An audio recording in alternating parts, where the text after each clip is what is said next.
Hello, welcome, good morning. This is Rusty Gaylord, and I'm happy to have you with us. We are back live here on LinkedIn and having great conversations about leadership and about organizations and about how to improve performance for yourself and for your team. I'm very excited to have today with me Tim Reed. Tim is actually someone I worked with 25 years ago. He has a PhD in organizational psychology. And what I love about Tim is he knows a lot of the theory, but he's very practical. So it's not just about this theoretical approach, but it's about how do you apply it in an organization to make a difference. So today we're going to be talking about psychological safety and why that's important and what it is and how you can create it. So let's bring Tim on. Tim, super happy to be with you here today. Welcome. Well, thank you very much. Thanks for having me. Absolutely. So let's just start off with some real basics. I think a lot of us have this kind of vague sense when psychological safety is not there, but we may not have the words to describe what it is and what it isn't. So maybe you can help us just by starting at that point with some definitions of like, what is psychological safety? The simplest version is just absence of fear. So we're walking around doing our thing. We're not feeling fear of some kind. And so that's in a relationship setting, especially organizations or otherwise. It's, we feel comfortable. We can speak freely. We can disagree with each other openly. We can kind of raise or surface any concerns we have without kind of fear of retribution. It's a kind of living your life without fear, which is, it's a state that we often experience. And then suddenly we recognize when we're in fear, which is the opposite thing. So kind of like trust, you see it better when it's in the photo negative. And so there's a piece there of just understanding that, if we live with fear of repercussions or when we treat it differently because we spoke up, that's when psychological safety is starting to go away. Yeah, so, all right, I've got a question about this. Like anyone who's worked in any kind of corporate environment knows there's always some degree of fear when you're working up the organizational ladder. So when you're talking to your boss, when you're talking to your boss's boss, when you're in a meeting with an executive, we all have had that experience of feeling nervous, feeling afraid. Like I want to say the right thing. I don't want to say the wrong thing. I want to look good. I don't want to screw up. Right. Is that the same thing as psychological safety, or is that something different? Related but different. One could feed the other. You got to pull apart the anxiety versus fear piece. Like being worried about something doesn't necessarily automatically mean it's fear. So and there's a difference between like I'm going to meet someone new and I'm nervous about it versus I've met that person. They're going to shut me down. I'm fearful. Right? There's a little different path there, right? So there's kind of natural anxiety of meeting new folks and new situations and just addressing those. And maybe you're confident. You don't feel that very often. That's great. But when you meet someone and it's not an affirming relationship, the conversation is not free flowing in a way that obviously with respectful dialogue and stuff. But just there's not a way to share ideas and not get shut down. Yeah. That's when psychological safety starts to be noted as going away. Yeah. So I used to, years ago when I was working at Apple, when I was in operations, so this was a long time ago, I used to be in a weekly operations review with Tim Cook, now the CEO of Apple. Right. And Tim was all business. He would walk in and sit down in his chair and say, let's start. I mean, there was no chit chat. There was no nothing. It was just like, get to business, get to work. And it definitely brought this sense of, I'm not screwing around here. Like I got to have my crap together, you know? And I don't know if that's fear or but like, it creates an environment. And so I'm just curious about that relative to psychological safety and like, what do you think about that from a leader standpoint? Well, that's the kind of performance-based expectation. You're expected to perform a certain level because there's no time to sit and talk like, hey, how are you feeling today? And hey, I like that sweater. It's like, no, we're here to get stuff done.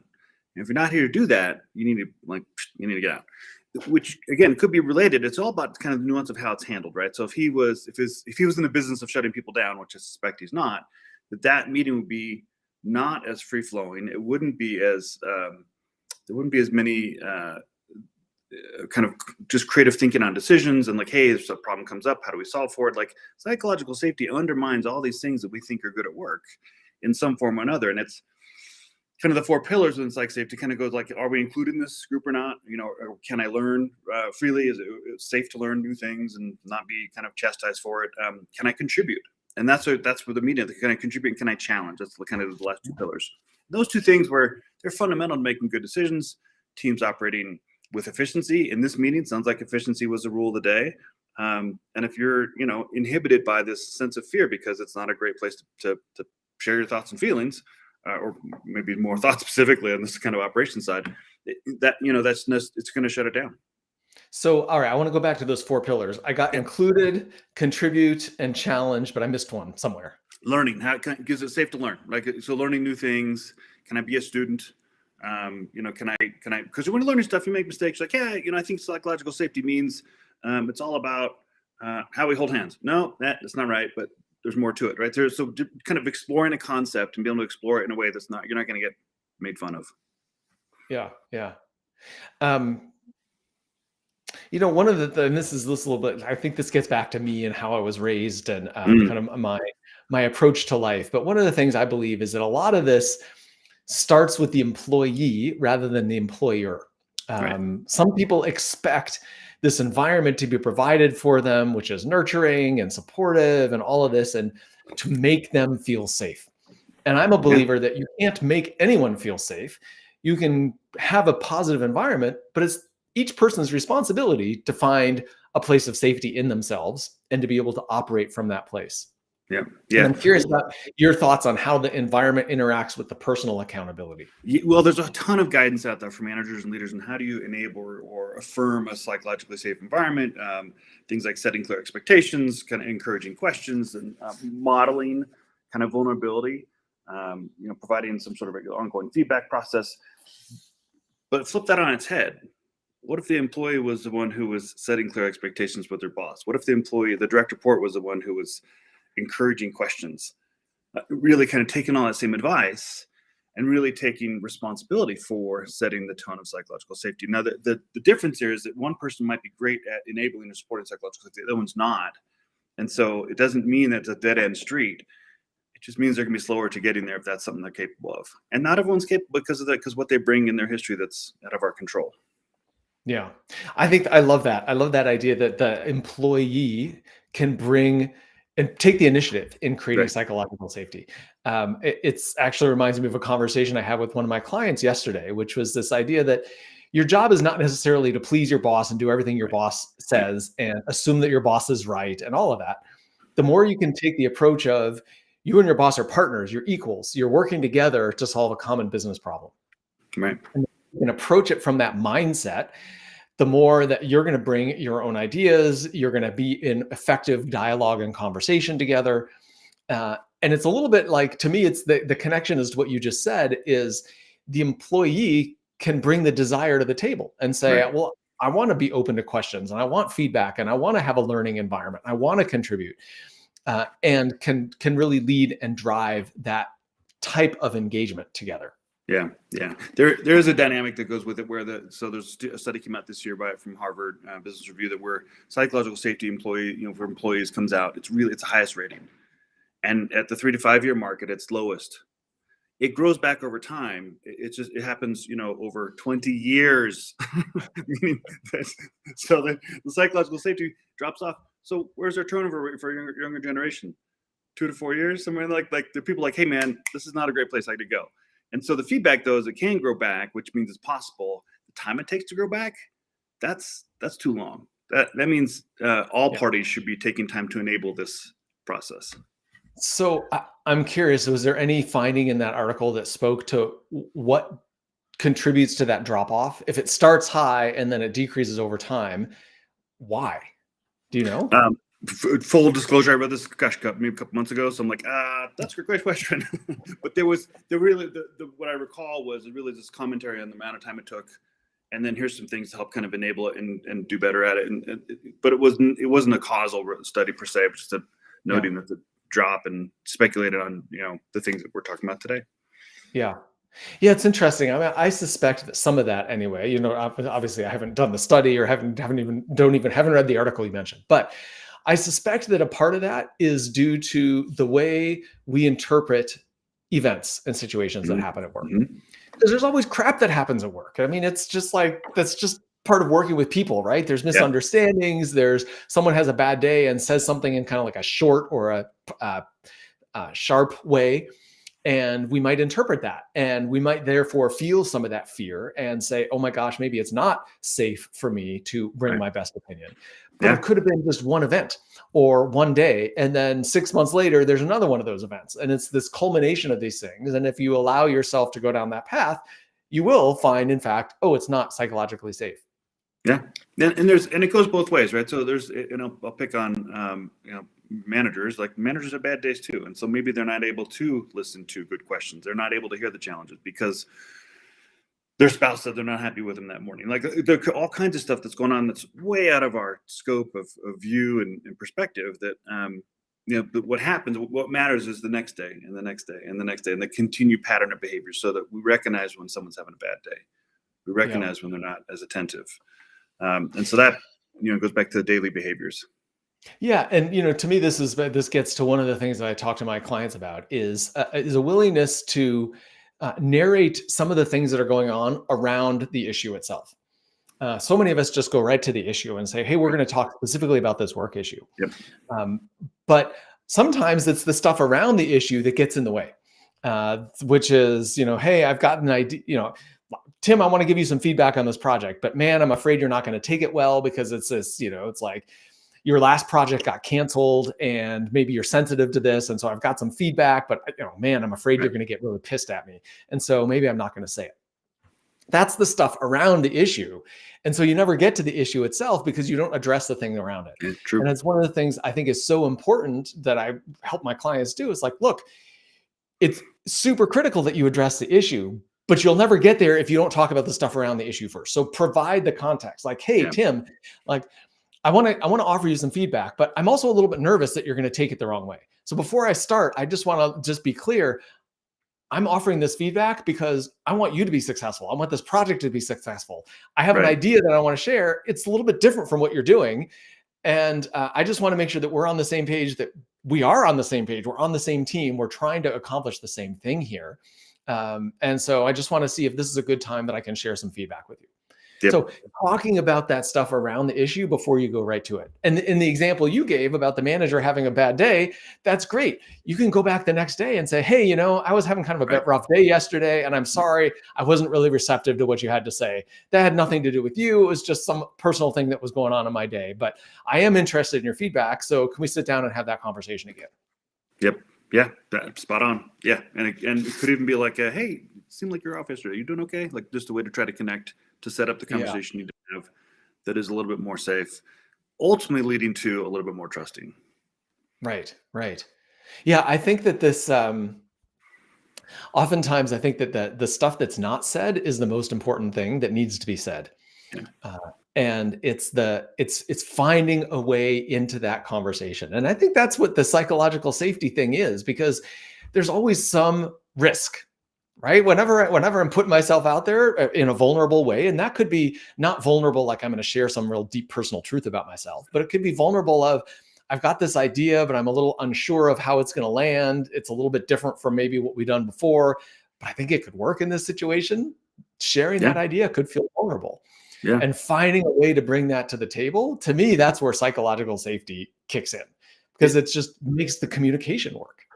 And it's critical, and we take it for granted that people are going to, they're going to do the right thing. They're going to speak up, not, taking time to look at our own role in that, and how do we enable those conversations. But at some point, if we're trying to enable those conversations, whether we're a peer, a manager, or a direct report, like however that falls out, we are, if we continue to role model those behaviors, we're going to enable a better team, like a better process, better decision making.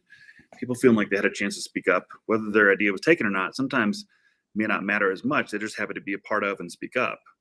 Longer term, they want to be contribute to the solutions. But as each kind of problem to be solved comes by, not everyone's going to have the best answer. But as a team, you can figure it out. Yeah. So how do you think about role modeling, which is kind of like, I'm going to keep doing this thing and then hopefully people will notice and eventually catch on, versus role modeling plus narrating? And to me, when I say narrating, I mean like, hey, I'm doing this because I want to invite your feedback. I want to invite your best ideas. This is why I'm doing this thing. I'm asking for your feedback because I care. So I'm curious about your thoughts about, is role modeling sufficient, or do you need some of that narration to go with it? Yeah, it's like it's like cayenne pepper. Use very specific situations, very moderate, kind of moderation with some group, more with other groups. But it's one of those things where it's like the narrating can sometimes land as lecturing people, or Mhm. coming from a place of better than. And the whole thing about role modeling is to set the tone of like, hey, we're going to dialogue freely. And I might say, I might ask encouraging questions like, hey, I, I can't really get my head around this. I need more input on this thing that's really, um, I'm blocked here. Like the more I kind of encourage the dialogue, encourage the conversations, the more I can get to the point. Now it may be a month later, I can say, yeah, I was, there's intention with my behaviors there. I'm intentionally trying to open up the conversation. I'm intentionally doing this, and that's my way of narrating a bit. But if it's applied too liberally, it can turn people off. Yeah. Yeah, no, I think that's a great point. I think it's somebody once described an attribute like this as like salt. You need Yeah, a little yeah, bit, but you can put too much in and it ruins everything. yeah, yeah. I cook with spices, so I went to cayenne pepper there. But same I know. thing. Yeah. Spicy, spicy. um, well, I think this is such an important topic, and I think one of the big things for me to take out of this is that it's no one person's uh, ultimate responsibility. Yes, I mean we want the company to provide psychological safety, but as an employee, as someone who's working for someone else, you can advocate for it directly and indirectly by through your behaviors and through the way you're acting. And it's Yeah. something that ultimately is a relationship, right? I mean, isn't that really what psychological safety is? It's like It's a relationship dynamic. it underpinnings completely, right? This is we studied it. It came out of more organizational studies. So Amy Edmondson was doing research in hospitals back in the 2000s, like that, and that's where she kind of coined the term. And so we came at it that way. But what she uncovered, or kind of brought to light, was something that was already, it pre-existed. The research, it was there for all of us on how we relate to other people on a regular basis. Yeah. We had different ways of putting it, but it was a really graceful way to put this concept together, and that's why it took off. Yeah. I think it's so great. And I think that it's I think about it in my marriage as an example. It's like marriage requires work because you have to keep finding those things that are in the way and dealing with Yeah, them. Uh, absolutely. and it's no different at work. Yeah, yeah. Marriage can be like your partner's going to see you having a bad day more often than your work colleagues, right? Because you just sometimes they're more open and more exposed, and they can see kind of more the daily nuances of what's going on. Work, I put on a game face. They're not going to see when I'm having a bad day as much. If it's a really bad day, they'll see it. But those are nuances that over time they'll be, as this safety and trust grows. That's something you can eventually, as you get to know your colleagues, you'll see those things. But with Yeah. partners, they're going to see to the core what's going on. Yeah. But it still requires, even at work with the game face, like that's where sometimes you got to take the game face off a little bit Yep. to create this sense of we can Yes. actually have a conversation about this. Yes. That's a critical piece. We often go into the game phase only, not failing to recognize that we're in fact still humans. That how we relate to each other and interact it defines how we function as a group and as a team. Yeah. And I think that's ultimately what we want, right? Most people want to work in a work environment where it's like, I don't want to have to deal with all of your personal stuff because I've already got friends and family and all that kind of stuff. But I want more than just the game face too. So it's finding this middle ground of, relating to people in a real way Right. without being like their therapist. Right. Any group or team has an imperative to go pursue this, right? If you're, solopreneurs, have at it, man. Go do your thing. It's, that's how you're going to kind of do your best work. Anytime there's more than, like, if there's two or more people working together, this is a concept to pay attention to. Yeah. Yeah. Fantastic. I love this. I mean, I think it's such an interesting concept. It's a nice academic framework, but the question is always like, how do you bring it to life in the work environment? And that's why I like this conversation, because we're getting to some of those pieces, like what do you actually do at work that's going to support creating psychological safety? So and it overlaps nicely with almost everything else we do that says, here's what a good team looks like. And it's that kind of encouraging contributions and communicating clearly about things that's working or not working. Modeling open dialogue, and dialogue in the sense of just it's a conversation back and forth, not just a one way conversation. Right. So the things that we've been talking about for two groups and teams for decades about good behavior, this now ties it into like, oh, by the way, it's not just good behavior. It changes individuals' experience. It's how people experience it's critical, but also drives how they then contribute.